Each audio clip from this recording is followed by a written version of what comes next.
మనిషికి ప్రతి విషయంలో హద్దులు ఉండాలి. హద్దు మీరిన విషయాలు ఏవైనా అవి చెడుకు దారితీస్తాయి. ధార్మిక విషయంలో కూడా హద్దులు ఉండాలి. దైవాన్ని ఆరాధించాలంటే కొన్ని పద్ధతులు, కొన్ని విధానాలు ఖచ్చితంగా ఉండాలి. అంతేగాని ప్రతి ఒక్కడూ నేను భగవంతుణ్ణి లేక భగవంతుని ఏజెంట్ని అని చెప్పుకొని పెద్ద పెద్ద వ్యాపారాలు చేస్తున్నారు.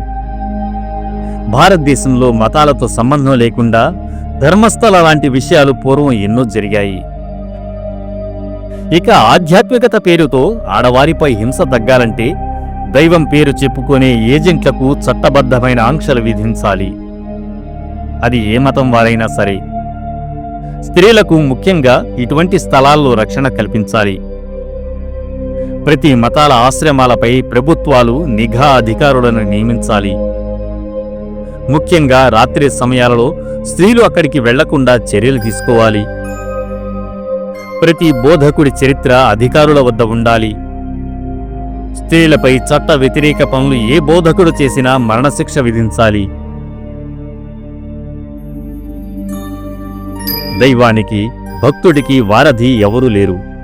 మీ భయభక్తులు మాత్రమే మిమ్మల్ని దైవానికి చేరువ చేస్తాయి.